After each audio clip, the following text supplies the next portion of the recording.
detracted from the emphasis of their gospel of social justice. Now, for the first time, theology displaced sociology and economics. Religion was taking shape as a system of human thought and conduct more and more to be separated from politics, sociology, and economics.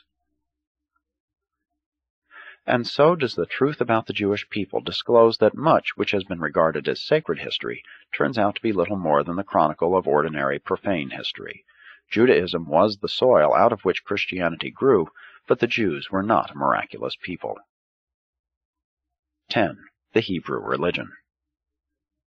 Their leaders had taught the Israelites that they were a chosen people, not for special indulgence and monopoly of divine favor, but for the special service of carrying the truth of the one God over all to every nation.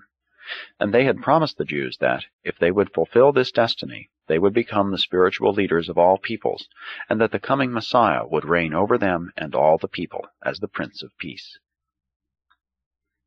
When the Jews had been freed by the Persians, they returned to Palestine only to fall into bondage to their own priest-ridden code of laws, sacrifices, and rituals.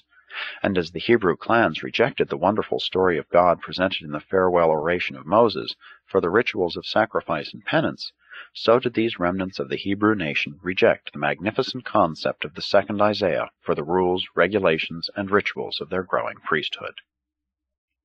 National egotism, false faith in a misconceived promised Messiah, and the increasing bondage and tyranny of the priesthood forever silenced the voices of the spiritual leaders, excepting Daniel, Ezekiel, Haggai, and Malachi, and from that day to the time of John the Baptist, all Israel experienced an increasing spiritual retrogression.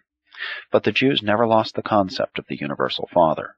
Even to the 20th century after Christ, they have continued to follow this deity conception.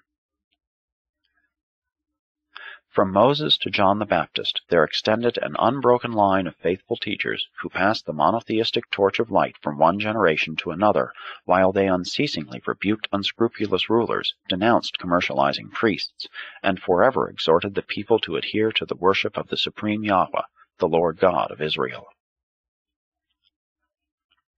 As a nation, the Jews eventually lost their political identity. But the Hebrew religion of sincere belief in the one and universal God continues to live in the hearts of the scattered exiles.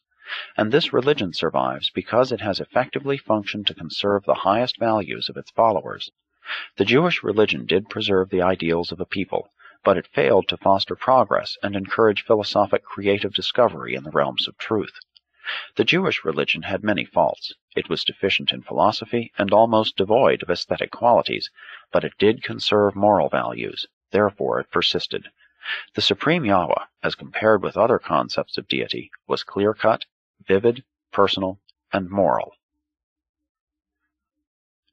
The Jews loved justice, wisdom, truth, and righteousness, as have few peoples, but they contributed least of all peoples to the intellectual comprehension and to the spiritual understanding of these divine qualities.